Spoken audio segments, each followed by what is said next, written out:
నల్లని మబ్బుల మధ్యకు వెళ్ళి వెన్నెల ముగ్గులు వేసిందెవరో, కన్నుల కౌగిట కలలే కూర్చిందెవరో, రంగులు పొదిగిన వాసంతాన్ని రివ్వున రమ్మని పిలిచిందెవరో, గుప్పెడు గుండెకు చప్పుడు నేర్పిందెవరో, అచ్చ తెలుగు అక్షరాల మాలే అంతులేని ఇంత గొప్ప కేళి హోలీ, లక్ష లక్షణాల పాల వెళ్ళి కొలువు చూడ పిలుపు వచ్చేరారే మీరే. నింగికి నేలకు మధ్యన జరిగే వైభోగాన్ని చూతము రండి, సిరితో శ్రీహరి అడుగులు కూడా వేళ. ఈ కళ్యాణపు వైభోగానికి కొత్తగా పేరేం పెడదామండి, ముల్లోకాలకు కబురే పెట్టండర్రా.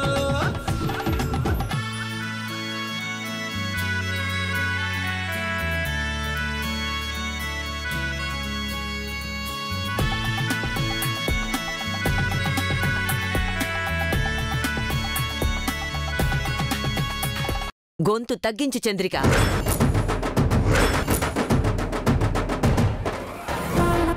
నువ్వీ ఇంటి ఆడపడుచువి, నిత్య ఈ ఇంటికి కాబోయే కోడలు. ఎవరి హోదా వాళ్లకున్నట్టే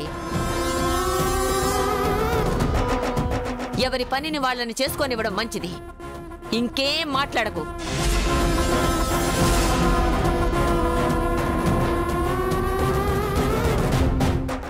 ఇది ముగ్గేస్తే దేవుడు వరాలిస్తాడన్నట్టుంది వీళ్ళ వ్యవహారం. ముందు ఆ నిత్య ముగ్గు వేయాలి కదా మమ్మీ, అప్పుడు చెప్తా వాళ్ళ సంగతి.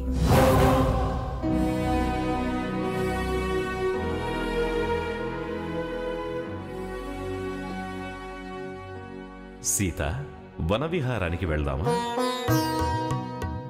పోనీ జలక్రీడలు చేద్దామా? నాకిప్పుడు ఏ విహారాలు ఏ క్రీడలు వద్దు.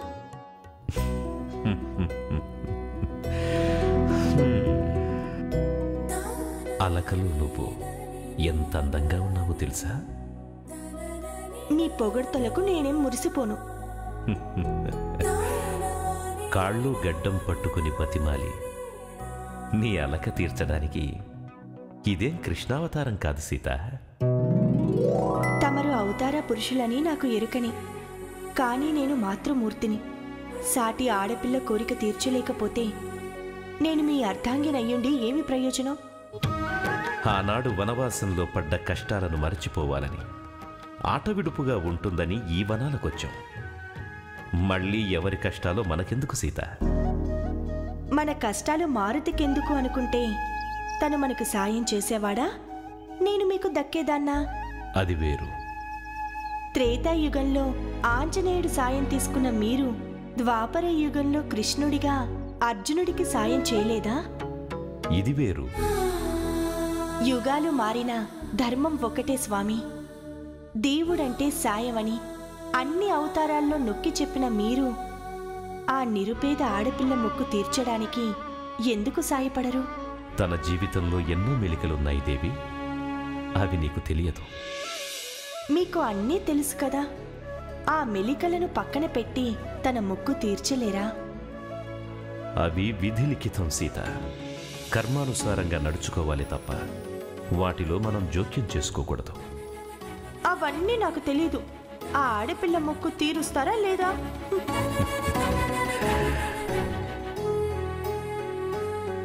అప్పటికీ ఇప్పటికీ నీ మోములో అమాయకత్వం ఏమాత్రం తగ్గలేదు సీత.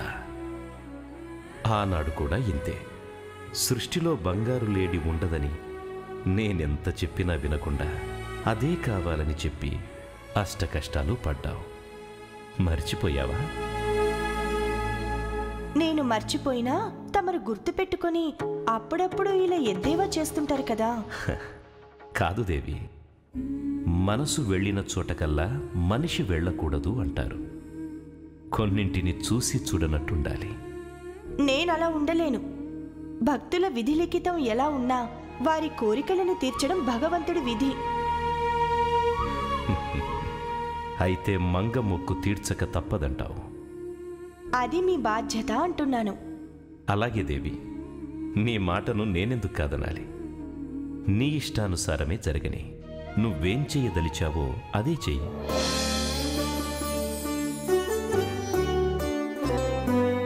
కాకపోతే ఒక్క షరతు. ఏంటి స్వామి? నేను నీ పక్కన మాత్రమే ఉంటాను. అంతకు మించి ఏ సాయము చెయ్యను. అలాగే జరగబోయే పరిణామాలకు కూడా నన్ను బాధ్యుణ్ణి చెయ్యకు. మీరు ఒప్పుకున్నారు, నాకంతే చాలు స్వామి. మళ్ళీ హెచ్చరిస్తున్నాను సీత, మంగ జీవితంలో ఎన్నో మలుపులున్నాయి. ఆయా పరిస్థితులతో, వాటి పర్యవసానాలతో నాకెటువంటి సంబంధము లేదు. వాటిని మార్చే అధికారం నీకు కూడా లేదు. చూసుకో. ఎందుకు స్వామి నన్నిలా భయపెడుతున్నారు? చూడు, ఇది కలికాలం దేవి. అన్ని వింతలకు ఆలవాలం.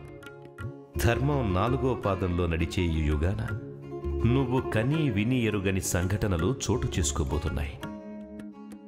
అవేమిటో నువ్వే చూద్దువు కానీ మంగ కథలోకి వెళ్దాం పదా.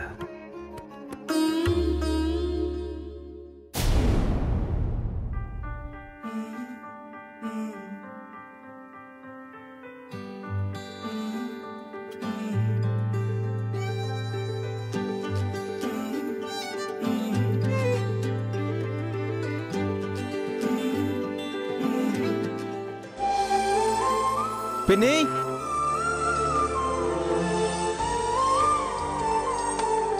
అత్తయ్య, జై జై.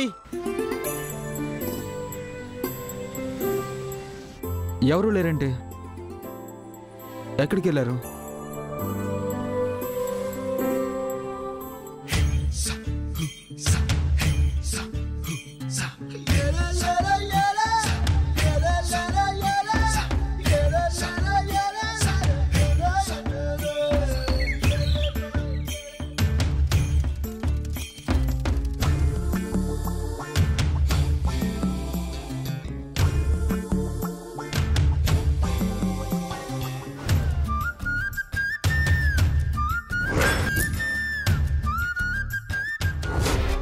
సరిగ్గా సిగ్గుపడడం కూడా చేతగాని దీనికి ఇంత బాగా ముగ్గేయడం ఎలా వచ్చింది మమ్మీ? జైనే ముగ్గులోకి దింపింది. ఈ ముగ్గేయడం దానికో లెక్క.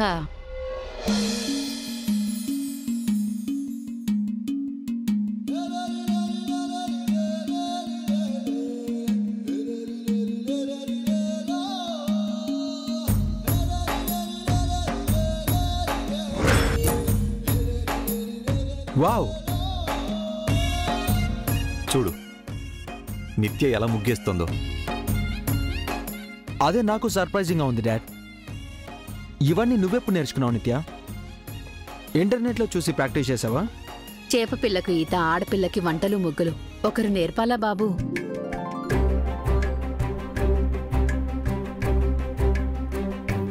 వెనకేసుకు రావడానికి కూడా హద్దుంటుంది వదినా. ఎవరూ నేర్పకుండా ఎలా వస్తాయి? చూస్తుంటే తెలుస్తాయి, చేస్తుంటే వస్తాయి. ఆ అలవాట్లు ఈ తల్లి కూతుర్లకు లేవుగా.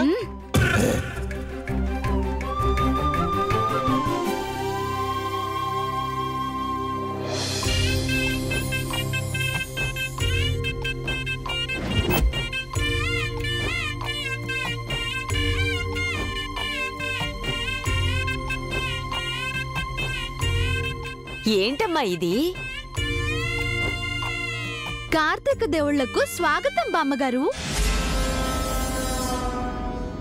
కార్తీక మాసంలో ఏ ఇంటి ముంగిట ముగ్గులు వేసి దీపాలు పెడతారో ఆ ఇంటికి దేవతలు నడిచొస్తారని మా అమ్మ చెప్పేది. ఇప్పుడు నువ్వు వేసిన ముగ్గుకి ఆ సీతారాములు శివపార్వతులు వచ్చి చూస్తారా? మరీ పని పాట లేకుండా నిల్చున్నారు. పదండి పదండి, పదండి.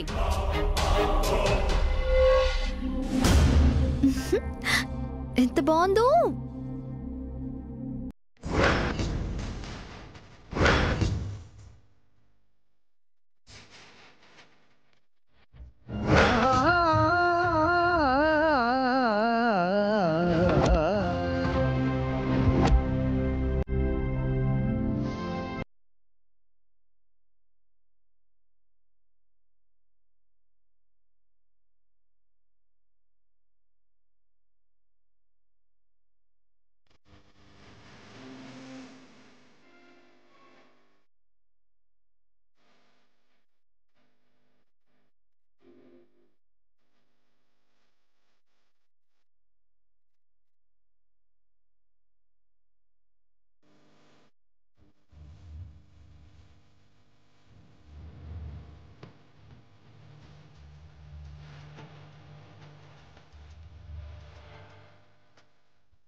కుర్రో కుర్రు నడివేచకాలం గుడిగోపురం కోరుకొండపురం భద్రాచలం అంబ పలుకు జగదంబ పలుకు కంచి కామాక్షి పలుకు మధుర మీనాక్షి పలుకు కాశీ విశాలాక్షి పలుకు కుర్రో కుర్రు.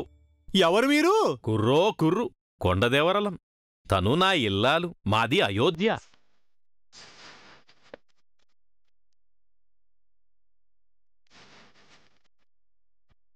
చాలా దూరం నుంచి వచ్చినట్లున్నారు. మీ పేర్లేంటి? అసలు పేరు హరి, అమ్మ పెట్టిన పేరు రాముడు. పెంచినమ్మ ముద్దుగా కిట్టయ్య అని పిలుస్తాది. మరి ఆవిడ పేరు? ఆయనకి మళ్ళీ నాకు కూడా చాలా పేర్లున్నాయి తల్లి. ఇంతకీ మీ ఇద్దరు ఇక్కడికి ఎందుకు వచ్చినట్టు? నేను జాతకం చెబుతాను, ఈమె సోది చెబుతాది.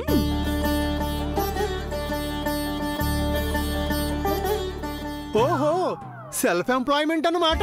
మరి ఇంకే, ఇద్దరూ కలిసి ఒక ఆఫీస్ తెరిచి బయట బోర్డు పెట్టుకోకపోయారా? ఓ కార్యనిమిత్తమై వచ్చాం చారి, మాకు కార్యాలయం ఎందుకు? నా పేరు చారి అని మీకెలా తెలుసు? కొండదేవర మహిమ. అడుక్కోడానికి ఇదొక ఎత్తు. మాకు మీ సోది జాతకం ఏది వద్దు, వెళ్ళండి. తొందరపడి అలా కసురుకోవద్దమ్మా. మనోవేదంతో బాధపడుతున్నావు. నీకు మనసులో ఒకటి ఉంటుంది, మాట మరొకటి ఉంటుంది.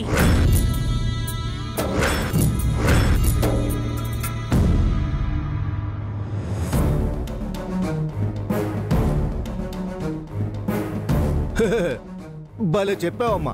మా ఆవిడ నోట్లో 2 నాలుకలున్నాయి.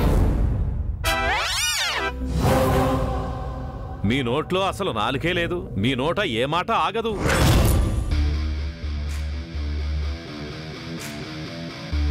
ఏయ్, మా మమ్మీ డాడీలు నోటికొచ్చినట్టు మాట్లాడితే నేను ఊరుకోను. ముక్కు చెవులు కోసేవాడు పక్కన లేడని శూర్పణఖల ఎగిరెగిరి పడకమ్మా. నీ పేరే కళ, నువ్వు కంటున్న కళ కళ్ళ.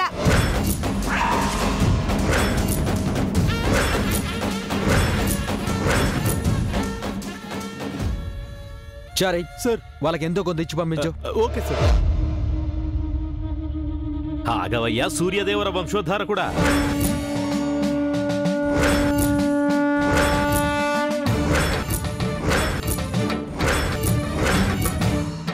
మా ఇలవేల్పు కూడా సూర్యభగవానుడే. మేం డబ్బుల కోసం మీ దగ్గరికి రాలేదు, 4 మంచి మాటలు చెప్పాలని వచ్చాం. ఏంటి మీరు మాకు చెప్పే మంచి? ఏదో కీడు జరగబోతుందని చెప్పి ముందు మమ్మల్ని భయపెడతారు. ఆ కీడు పోవాలంటే మూలికలు తాయెత్తులు కట్టుకోవాలని అవి మా కంటగట్టి డబ్బులు దండుకుంటారు. అంతేగా, ఏం అక్కర్లేదు, వెళ్ళండి.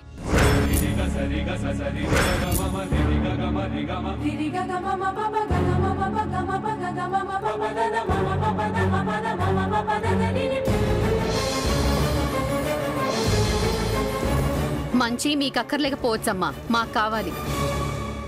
మీరుండండి. మీ అత్తగారు కౌసల్యాదేవిలా ఉన్నారు. మీ మంచి కోరే వచ్చాం. తను కౌసల్య కాదు, కైకేయి. చంద్రిక, నువ్వు ఆపుతావా? మీరేమనుకోకండి, కూర్చోండి. భక్త శబరిలా ఉండారు, అలాగే కూర్చుంటాం తల్లి.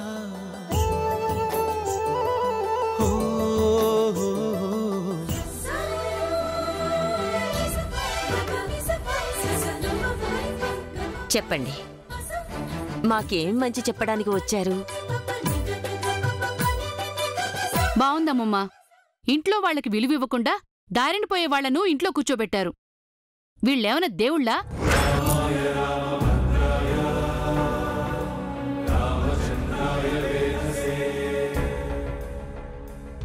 జరిగింది జరగబోయేది చెప్పడానికి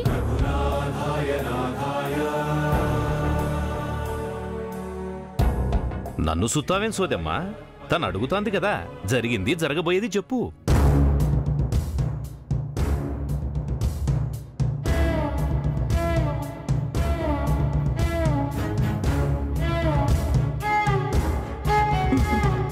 ఆ సీతారాముల్లా కొన్నాళ్ల క్రితం మీ ఇద్దరు వనవాసం చేసొచ్చారు, అవునా కాదా?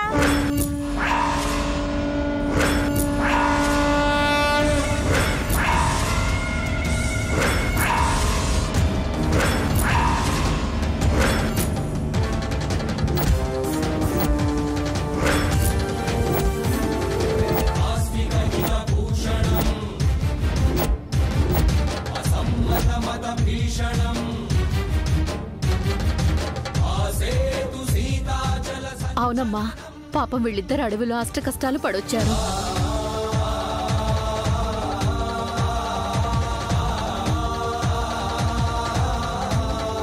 సీత వెంట రావణాసురుడు పడ్డట్టు నీ వెంట ఓ దుర్మార్గుడు పడ్డాడు.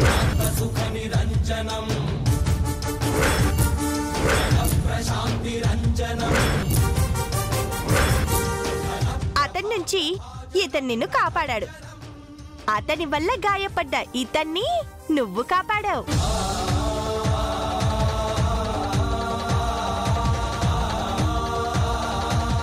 నిజమా కాదా?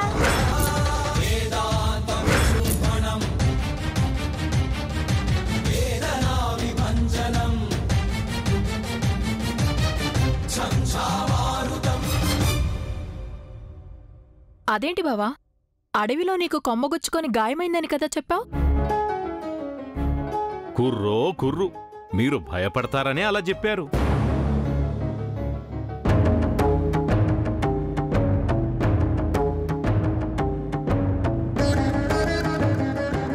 అలాంటి ప్రాణాపాయ ప్రమాదాలు చాలా జరిగాయి, అవి మీకు తెలుసు.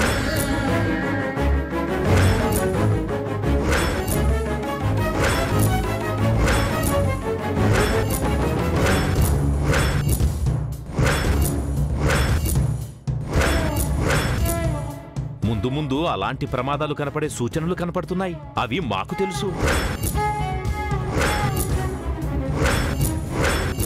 ఆ ప్రమాదాలు ఆపాలంటే ఏం చెయ్యాలి? మూలికలు తాయెత్తులు కట్టించుకోవాలి. నేను ముందే చెప్పాను కదా. నువ్వు ఉండు చంద్రిక, చెప్పండి. ఆ అరిష్టాలు తొలగిపోవాలంటే మేమేం చేయాలి? సీతారాముల కళ్యాణం జరిపించాలి.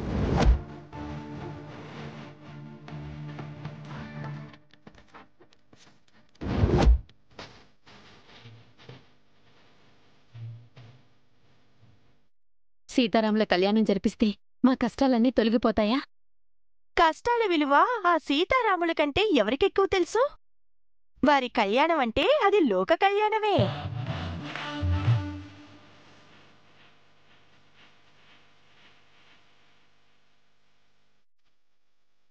అన్ని అరిష్టాలను దూరం చేసేది రామనామం, అష్టదరిద్రాలను రూపుమాపేది సీతారామ కళ్యాణం. పర్ణశాల సమీపంలో పవిత్ర గోదావరి నదిలో సీతారాముల కళ్యాణం జరిపించి సుఖ సంతోషాల్ని పొందండి.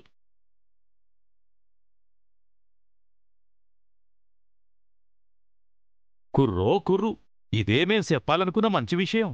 చెప్పేశాం కాబట్టి ఇక మేం బయలుదేరతాం. కోయిదరా, నా కోరిక నెరవేరుతుంది కదూ? నీ కోరిక తప్పకుండా నెరవేరుతుంది. చెప్పింది చాలు సోదమ్మ, ఇక బయలుదేరదామా?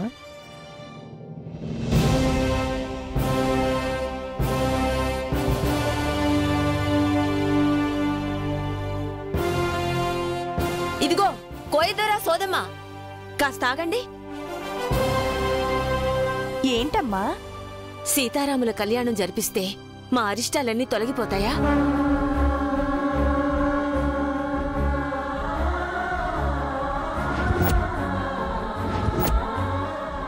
మా వంశాన్ని తరతరాలుగా పట్టి పీడిస్తున్న సమస్య సమసిపోతుందంటావా? చెప్పమ్మా. ఆగు సోదెమ్మ, పని చెయ్యటమే మన వంతు, ఫలితం దైవాధీనం. ముందు మీరు కళ్యాణం జరిపించండి. కుర్రో కుర్రు రాసి. సోదెమ్మ,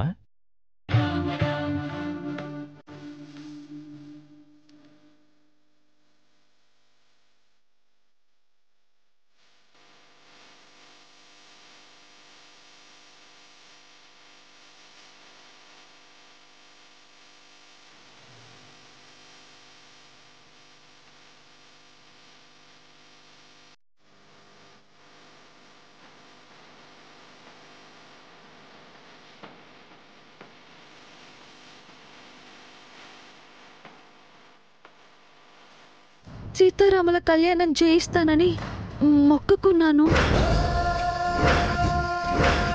చంపేస్తాను నిన్ను. కళ్యాణానికి మనం వెళ్తుంది లాంచీలో.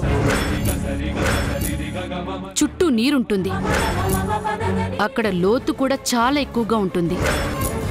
మాటల్లో పెట్టి నీటిలోకి తోసేద్దాం. నదిలోకి మునిగి చస్తుంది.